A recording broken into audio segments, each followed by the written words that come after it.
बेटा, सुबह सुबह सोने वालों का भविष्य कभी उज्जवल नहीं होता। ये आवाज थी रघुवीर बाबू की, जो अब सरकारी नौकरी से रिटायर हो चुके थे। एक समय में तहसील ऑफिस में क्लर्क रहे रघुवीर बाबू अपने समय के बहुत अनुशासित और जिम्मेदार कर्मचारी माने जाते थे। हर दिन 10 बजे ऑफिस पहुंचना, दोपहर को घर से टिफिन ले जाना और शाम को 6 बजे साइकिल से घर लौट आना, यही उनकी जिंदगी की परिभाषा थी। उनका बेटा अमित 22 साल का नौजवान अब उनका सपना था। रघुवीर बाबू को लगता था कि अगर अमित भी सरकारी नौकरी पा जाए तो उनकी जिंदगी की मेहनत सफल हो जाएगी। अमित पर इस सोच का इतना बोझ था कि उसके पास अपनी मर्जी से सोचने की भी जगह नहीं बची थी। रघुवीर बाबू अक्सर कहा करते, बेटा, नौकरी वही जिसमें पेंशन मिले। निजी कंपनी में तो लोग मशीनों की तरह काम करते हैं और जब काम निकल गया तो बाहर कर देते हैं। देखो, रामस्वरूप के बेटे को पटवारी बन गया है। अब घर वाले चैन की नींद सोते हैं। अमित सिर्फ सिर हिलाकर हाँ कर देता, मगर उसके दिल में बहुत कुछ था जो वो बोल नहीं पाता।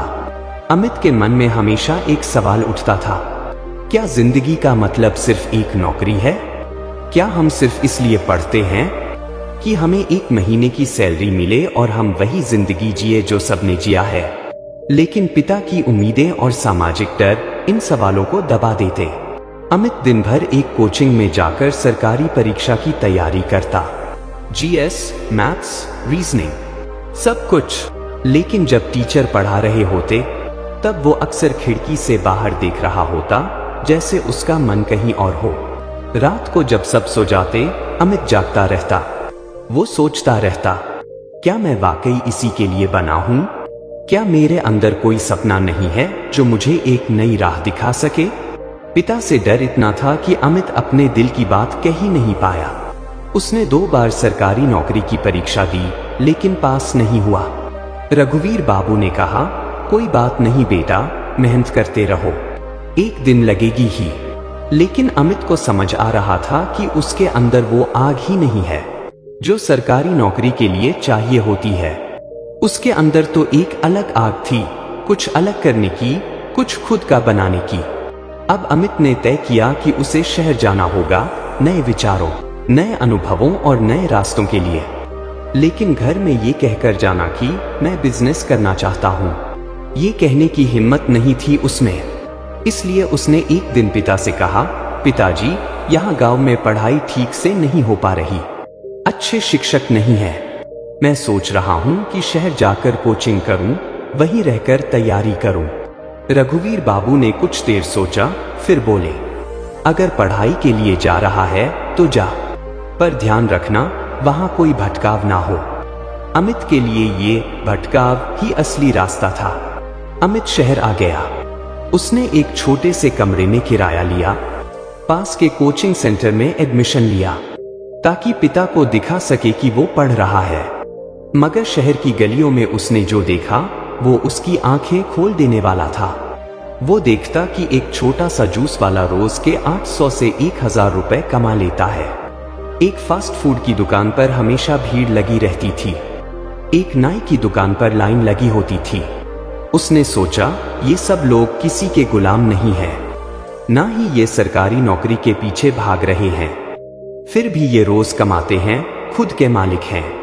एक दिन कोचिंग में सिर्फ अमित ही पहुंचा, बाकी सब छुट्टी मार गए थे। क्लास में बस एक टीचर थे, मिश्रा सर। मिश्रा सर मुस्कुराए और बोले, आज कोई नहीं आया, चलो पढ़ाई नहीं करते, तुम मुझसे जो भी दिल की बात पूछना चाहो पूछ सकते हो। अमित थोड़ी देर चुप रहा, फिर पहली बार उसके अंदर की चुप्पी टूट गई। सर, क्या मैं आपसे कुछ सच सच कह सकता हूँ? बिल्कुल बेटा। सर, मैं सरकारी नौकरी नहीं करना चाहता, मैं कुछ बड़ा करना चाहता हूँ, कुछ अपना। तो फिर यहाँ क्यों आए हो? सर, मेरे पिता चाहते हैं, मैं सिर्फ उनके डर से यहाँ हूँ। मिश्रा सर ने कुछ देर चुप्पी के बाद कहा, बेटा, जिंदगी एक बार मिलती है, क्या तुम अपनी पूरी जिंदगी सिर्फ दूसरों की सोच के डर में जीना चाहते हो? जब तुम्हारा मन कुछ और कह रहा है तो फिर अपने दिल की आवाज सुनो। तो तुम करना क्या चाहते हो? अमित ने बताया, सर, मैंने देखा है कि बहुत लोग छोटे छोटे धंधे करके अच्छा कमा रहे हैं। मैं कुछ ऐसा करना चाहता हूँ जिससे सबको कुछ अच्छा मिले और मुझे भी लगे कि मैं मालिक हूँ, किसी का नौकर नहीं। कोई आइडिया है? हाँ सर, मैंने देखा है कि शहर में कोई भी सस्ते में अच्छा पिज्जा नहीं बेचता। बड़ी बड़ी दुकानों में लोग नहीं जा पाते। मैं सोच रहा हूँ कि एक स्टील की ठेली लगाऊं, जहाँ कम दाम में अच्छा पिज्जा मिले, ऐसा जो हर कोई खा सके। मिश्रा सर की आंखें चमक उठी। बहुत अच्छा आइडिया है, पर पहले तुम पिज्जा बनाना सीखो। जब सीख जाओगे तो मैं तुम्हारी मदद करूंगा। अब अमित के पास एक लक्ष्य था। वो अब सिर्फ कोचिंग नहीं जाता था, बल्कि शाम को शहर की एक पिज्जा दुकान पर काम भी करने लगा। वहां उसने कहा, भैया मुझे पैसे नहीं चाहिए, बस काम सिखा दीजिए। शुरू में दुकान वाले को थोड़ा अजीब लगा, लेकिन अमित की सीखने की भूख देखकर वो मान गया। अमित हर दिन स्कूटी पर डिलीवरी भी करता, मगर उसका ध्यान रहता कि कैसे सॉस बनती है, कौन सी ब्रेड बेस सबसे सही चलती है, कौन सा टॉपिंग ज्यादा पसंद आता है। वो कस्टमर से बातें करता, उनकी पसंद नापसंद समझता। 3 महीने बीत चुके थे। अब अमित को समझ आ चुका था कौन सा चीज सस्ता और अच्छा पड़ता है, किन इलाकों में ज्यादा भीड़ होती है, कितने में लोग पिज्जा खरीदने को तैयार रहते हैं। उसने एक छोटी डायरी में हर चीज लिख रखी थी। मकई और पनीर वाला पिज्जा ज्यादा बिकता है, छोटे साइज में ज्यादा बिक्री होती है, बच्चे और कॉलेज के लड़के सबसे बड़े ग्राहक हैं। अब अमित ने फिर एक दिन मिश्रा सर से मुलाकात की। सर, मैंने सब सीख लिया है, अब मैं शुरू करना चाहता हूँ। सर मुस्कराए, बहुत अच्छा बेटा, मेहनत रंग लाई। अब बताओ क्या जरूरत है? सर, एक स्टील की ठेली बनवानी है, चूल्हा, सिलेंडर और कुछ बेसिक सामान चाहिए। मैंने थोड़ा बहुत बचाया है, लेकिन अभी भी कुछ कमी है। मिश्रा सर बिना कुछ बोले उठे, अपने बैग से कुछ पैसे निकाले और अमित को दे दिए। ये मेरी तरफ से तुम्हारे सपने के लिए, इसे कभी उधार मत समझना। ये एक टीचर की तरफ से उसका यकीन है अपने स्टूडेंट पर। अमित की आंखों में आंसू आ गए। 10 दिन बाद शहर के कॉलेज के पास एक चमचमाती स्टील की ठेली खड़ी थी, जिस पर लिखा था, अमित्स बजट पिज्जा, स्वाद सबका, दाम आपके जैसा। पहले दिन थोड़ी हिचक थी। कुछ लोग पास आए, देखा, चले गए। फिर एक लड़के ने कहा, भाई एक छोटा पिज्जा बना दो, पनीर वाला। अमित ने दिल से बनाया। ग्राहक ने खाया और बोला, मजा आ गया, कल फिर आऊंगा। शाम तक 8 से 10 पिज्जा बिके। कमाई बहुत नहीं थी, लेकिन अमित के चेहरे पर जो चमक थी वो लाखों की थी। हर दिन पिज्जा बिकता, लेकिन सब दिन एक जैसे नहीं होते। कई बार बारिश में ठेला नहीं चल पाता, कभी माल खराब हो जाता, कभी एलपीजी खत्म हो जाती। कुछ लोगों ने मजाक भी उड़ाया, देखो वो पढ़ा लिखा लड़का पिज्जा बेच रहा है। लेकिन अमित चुपचाप काम करता रहा, क्योंकि अब उसे अपनी मंजिल दिखने लगी थी। धीरे धीरे लोगों को उसकी दुकान पसंद आने लगी। बजट में पिज्जा, अमित भैया के जैसा कहीं नहीं मिलता। स्वाद भी अच्छा, साफ सफाई भी, और दिल से बनाते हैं। अमित ने हर ग्राहक को मुस्कुराकर पिज्जा दिया। वो जानता था, मेरे हाथ से सिर्फ पिज्जा नहीं निकल रहा, मेरा सपना आकार ले रहा है। एक कॉलेज के स्टूडेंट ने अमित की दुकान की रील बना दी, इंस्टाग्राम पर डाली, गरीब का अंबानी बनता देखो। रील वायरल हो गई। अगली सुबह अमित के पास भीड़ थी। अमित ने उसी रात दुकान का एक छोटा बोर्ड बनवाया, थैंक्स फॉर द लव, आपका अपना पिज्जा वाला लड़का। एक शाम मिश्रा सर ठेले पर आए। अमित ने उन्हें बैठाया, गर्मा गर्म पिज्जा खिलाया। सर ने कहा, मैंने आज तक कई स्टूडेंट देखे हैं, लेकिन तुमने वो कर दिखाया जो बहुत कम कर पाते हैं, अपने डर से लड़ना और अपनी सोच से जीतना। अमित मुस्कराया, सर आपने ही रास्ता दिखाया, वरना मैं आज भी वही पुरानी किताबें घिस रहा होता। अमित की पिज्जा ठेली अब पूरे इलाके में मशहूर हो चुकी थी। हर शाम को भीड़ लग जाती, बच्चे, कॉलेज के स्टूडेंट्स, ऑफिस वाले सब आते।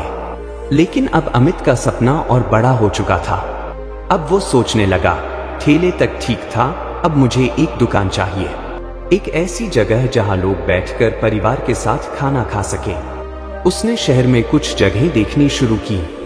एक छोटी सी दुकान मिली कॉलेज के पास, बिल्कुल सही लोकेशन पर। दुकान का एडवांस 50,000 रुपए था। फिर फर्नीचर, ओवन, बिजली फिटिंग सब मिलाकर 1.5 लाख का खर्च। अमित ने अब तक कुछ बचा रखे थे, पर फिर भी 80,000 की कमी थी। उसे मिश्रा सर पर भरोसा था, लेकिन वो हर बार उन्हीं से मदद नहीं लेना चाहता था। फिर उसने फैसला किया कि अब मेरी ठेली चल रही है, मैं रोजाना ज्यादा मेहनत करूंगा, सुबह से शाम तक काम करूंगा, 3 महीने में पैसे जमा करूंगा। और वही किया। ठेले का टाइम सुबह बढ़ाया, 2 और कॉलेजों के बाहर घूम घूम कर पिज्जा बेचना शुरू किया। 3 महीने बाद वो मिश्रा सर के पास गया। सर, अब मैं तैयार हूं, 1.2 लाख मेरे पास है, बस दुकान के रेंट और थोड़ा सामान रह गया है। मिश्रा सर बोले, तुम्हारी मेहनत देखकर मुझे अब बिल्कुल शक नहीं, चलो मैं भी चलता हूं तुम्हारे साथ दुकान देखने। अगले दिन दोनों गए, जगह देखी। सर बोले, यही है तुम्हारे सपनों का अगला पड़ाव, कल से काम शुरू करो। मिश्रा सर ने बाकी बचे पैसे भी मदद के तौर पर दिए। अमित की आंखों में आंसू आ गए। 10 दिन में दुकान तैयार हो गई। लाल पीले रंग की कुर्सियां, सफेद टेबल, दीवार पर लिखा slogan, taste of dreams served fresh. Opening के दिन अमित ने मुफ्त पिज्जा ऑफर किया, सोशल मीडिया पर पोस्ट डाली, अब ठेले से दुकान तक। आइए हमारे पहले दिन पर कुछ खास आपके लिए। और भीड़ उमड़ पड़ी। लोगों ने तस्वीरें खींची, इंस्टाग्राम पर पोस्ट की और अमित की तारीफें की। अब उसका सपना दुकान तक पहुंच चुका था, पर उसकी मंजिल अभी दूर थी। अब अमित चाहता था कि उसके माँ पापा देखें कि जिस सपने को वो गैर जरूरी समझते थे, वो अब एक पहचान बन चुका है। उसने एक खत लिखा, प्यारे पिताजी और माँ, आपने मुझे बहुत कुछ सिखाया, मेहनत, ईमानदारी, सादगी। पर अब मैं आपको वो दिखाना चाहता हूँ जो मैंने अपने सपनों से बनाया है। कृपया एक बार मेरे पास शहर आ जाइए। आपका बेटा अमित। 1 हफ्ते बाद माता पिता शहर आए। अमित उन्हें स्टेशन से लेने गया। माँ को देख आंखें भर आईं। पिता थोड़े सख्त दिख रहे थे, जैसे अभी भी संतुष्ट नहीं। अमित उन्हें सीधे दुकान ले गया। जब वे अंदर पहुंचे, सामने बोर्ड पढ़ा, Amit's budget pizza house owner Amit Verma. Customer बैठे थे, लड़के सेल्फी ले रहे थे, कर्मचारी काम कर रहे थे। माँ तो रो पड़ी, बेटा तूने तो सपना सच कर दिखाया। पिता एक कोने में चुपचाप खड़े रहे। फिर उन्होंने अमित को बुलाया और बोले, बेटा मुझे माफ कर देना, मैंने हमेशा तुझे रोका। मैं सोचता था कि सिर्फ सरकारी नौकरी ही सब कुछ है, पर तूने दिखा दिया कि हिम्मत, मेहनत और सही सोच हो तो कोई भी बड़ा बन सकता है। तू मेरा बेटा नहीं, तू मेरा गुरूर है। अमित ने पिता को गले लगा लिया। दोनों की आंखों से आंसू बह रहे थे, लेकिन इस बार ये आंसू गर्व और जीत के थे। अब अमित सिर्फ बिजनेसमैन नहीं था, अब वो लोगों के लिए मिसाल बन चुका था। उसने अपनी दुकान के बोर्ड के नीचे एक और लाइन लिखवाई, सोच बदलो वरना गरीब रह जाओगे। अब वो स्कूलों में जाकर युवाओं को प्रेरित करता, अपने संघर्ष की कहानी सुनाता, कहता जो करना है वो करो, डर को हिम्मत से हरा दो, क्योंकि सोच बदलते ही जिंदगी बदल जाती है। दोस्तों, इस कहानी से हमें यही सीखने को मिलता है कि हालात चाहे जैसे भी हो, अगर सोच बड़ी हो और हौसला मजबूत हो, तो ठेले वाला भी अपने सपनों की दुकान खोल सकता है। समाज क्या कहेगा, माता पिता क्या सोचेंगे, इन सब बातों से ऊपर उठकर अगर आप अपने जुनून के साथ मेहनत करें, तो आपकी पहचान खुद बन जाती है। असली अमीरी पैसे से नहीं, सोच से आती है। सोच बदलो, जिंदगी बदल जाएगी।